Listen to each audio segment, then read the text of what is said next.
Lina Dzuverovic and Stina Högkvist. We're standing in the middle of the what could be called the main space of the Momentum 2009 show. Could you please, starting with the works in this space, say a few words about the concept for this year's Momentum? Well, this year's Momentum is called Favoured Nations. I think the concept more or less is to address the work methods of how you do a show and to work in a more political way as a curator and not forcing in the artworks in this narrow theme, you know. So there's no theme for the works, so I haven't chosen the works to go with our title. So, yeah. So the show is entirely research-based. We decided that we wanted it to be based on the studio visits that we did across the Nordic region earlier this year and at the end of last year. So we traveled to all the Nordic countries and met many artists, as well as some satellite places, as we call it, such as Berlin, London and New York, where a lot of Nordic artists are living. So it's entirely based on these meetings, and the show is actually completely eclectic, with lots of works dealing with different issues and people working in very different ways. Obviously there are some threads, but actually that's more incidental than anything else. And the idea of favoured nations is a methodology, not a theme. So we've taken this legal term, which comes from international trade, most favoured nations, which is actually a way of asking for equal treatment as everybody else in the agreement, to bring up some questions about both how artists and generally workers in the art field are treated, and to kind of question some of these hierarchical issues that don't generally get discussed that much, sort of things behind the scenes.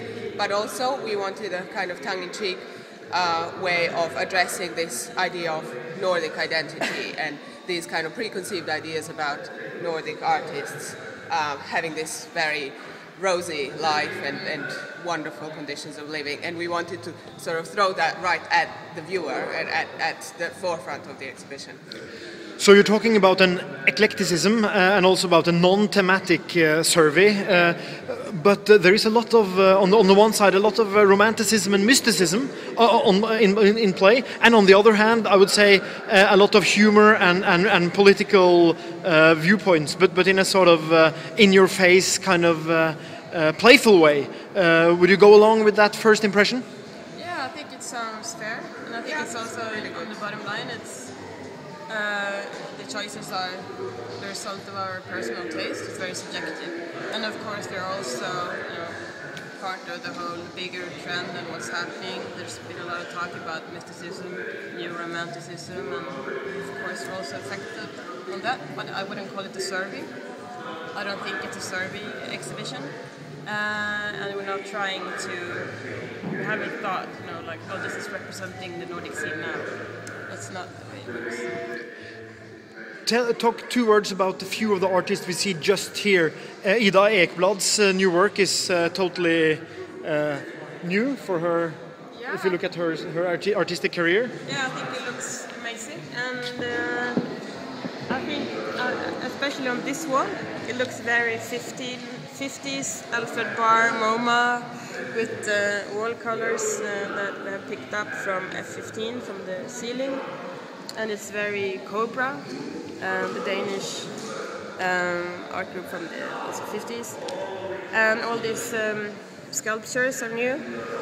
These are found objects that she has found together with Erik Sater and Nina Wister-Grönli, and they have just walked around the city with this bucket and found objects, placed them in and poured in the concrete, so it's made on site. And also this is also a found object. And Jan Freuchen's video is hilarious. Yeah, it's fantastic. It's really nice. What about the Danish group A-kassen, the A, whatever it's called in English? Yeah, A-kassen. They work in a very site-specific way a lot of the time. So actually there are two works by them in this room.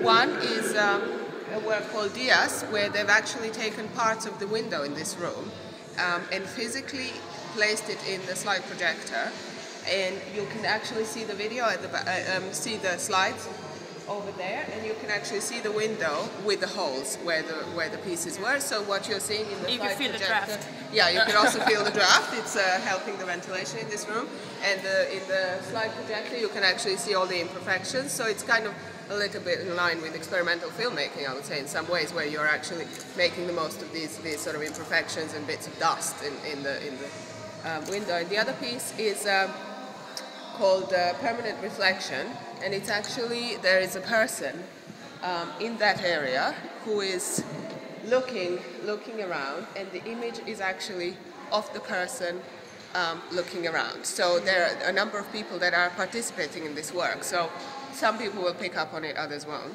But the work is the photograph as well as the viewer.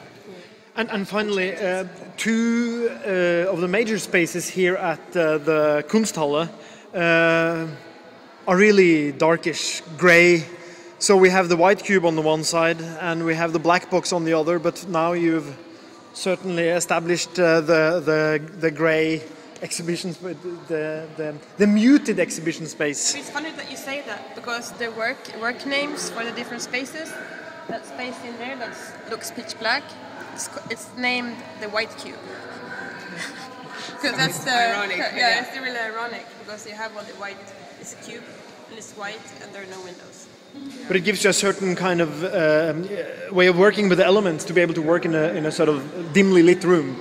Yeah, I mean, I think that in any show there comes a point at which the works sort of take over and our ideas and our concept kind of surrender to the works, and I think that's very much happened here.